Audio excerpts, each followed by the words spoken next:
নমস্কার বন্ধুরা, এসডি বঙ্গ ইউটিউব চ্যানেলে আপনাদের স্বাগতম। তো প্রতিদিনের মতন আজকেও একটি গুরুত্বপূর্ণ আপডেট নিয়ে চলে এসেছি আপনাদের কাছে। তো গুরুত্বপূর্ণ আপডেটটি কি দেখে নেওয়া যাক।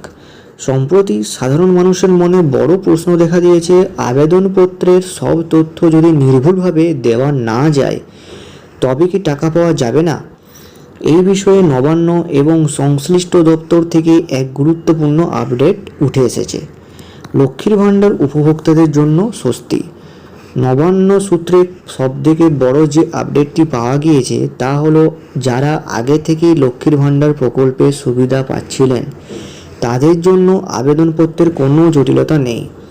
সরকার জানিয়েছে এই মহিলাদের সমস্ত তথ্য বা ডেটা স্বয়ংক্রিয়ভাবে অন্নপূর্ণা ভাণ্ডারের নতুন পোর্টালে স্থানান্তরিত বা মাইগ্রেট করা হচ্ছে। ফলে তাদের পুনরায় নতুন কোনো তথ্য প্রদান করার প্রয়োজন নেই। অর্থাৎ ফর্মে তথ্য না দিতে পারলেও তারা সরাসরি 3,000 টাকার সুবিধা কিন্তু পেয়ে যাবেন। নতুন আবেদনকারীদের জন্য সরলীকরণ। নতুন যারা আবেদন করবেন তাদের ক্ষেত্রেও ফর্মের জটিলতা কমানোর নির্দেশ দিয়েছে নবান্ন। মন্ত্রী অগ্নিমিত্রা পাল জানিয়েছেন যে নতুন পোর্টালটি এমনভাবে তৈরি করা হচ্ছে যাতে স্বল্প শিক্ষিত মহিলারাও খুব সহজে স্মার্টফোনের মাধ্যমে আবেদন করতে পারেন। এখন দেখুন এখানে আসলে কি বলতে চেয়েছে। বলছে যারা প্রথমে লক্ষ্মীর ভাণ্ডার পেতেন তারা তো তখন লক্ষ্মীর ভাণ্ডার ফর্ম ফিল আপের সময় বিভিন্ন ডকুমেন্টস দিয়েছিলেন, সেই ডকুমেন্টসগুলোই এবার রিভেরিফিকেশন করা হবে। ঠিক আছে, তাহলে এখন মানুষের মনে প্রশ্ন আসবে যে তাহলে নতুন করে আবার ফর্ম ফিল আপ করতে হচ্ছে কেন? যদি রিভেরিফিকেশন করাই হয়ে যায় তাহলে নতুন করে আবার ফর্ম ফিল আপ কিসের? আসলে জিনিসটা হলো, আপনারা তো মোটামুটি 5 বছর আগে লক্ষ্মীর ভাণ্ডার ফিল আপ করেছিলেন, কিন্তু তখন যে আপনাদের আর্থিক অবস্থা ছিল সেটা কি এখনও একই আছে? আর্থিক অবস্থা তো সবার চেঞ্জ হয়, বাড়ির ছেলেমেয়েরাও নতুন চাকরি পায়, কেউ সরকারি বা কেউ ভালো কোম্পানিতে। তাহলে এখন বর্তমানে যদি তাদের আর্থিক অবস্থা ভালো হয়ে যায় তারা কি এই অন্নপূর্ণা ভাণ্ডারের যোগ্য? আপনারাই বলুন।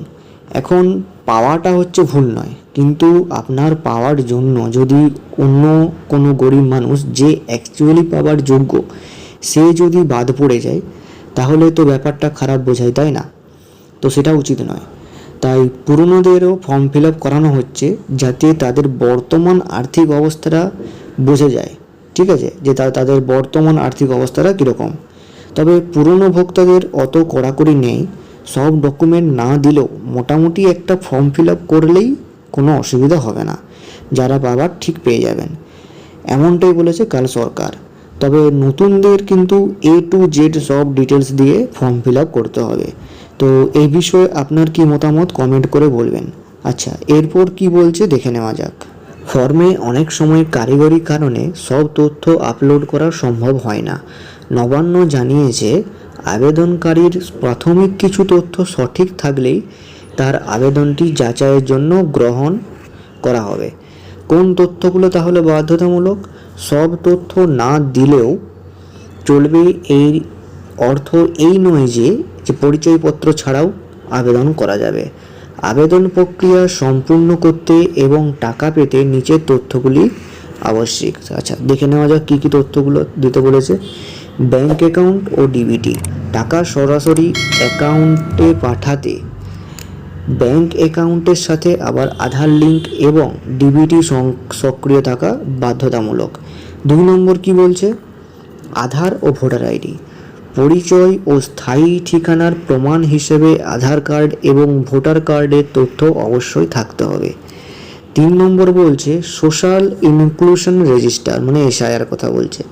শুধুমাত্র যাদের নাম সরকারের নির্দিষ্ট SIR তালিকায় থাকবে তারাই এই সুবিধা পাবেন। আচ্ছা, বিকল্প নথির সুযোগ দিয়েছে এখানে।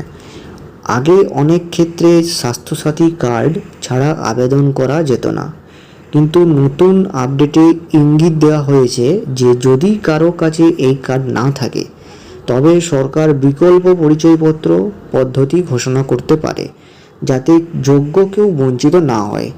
এছাড়া যারা CAA এর অধীনে আবেদন করেছেন বা যাদের নাগরিকত্ব নিয়ে ট্রাইব্যুনালে মামলা চলছে তাদের নামও তালিকা থেকে কাটা হবে না।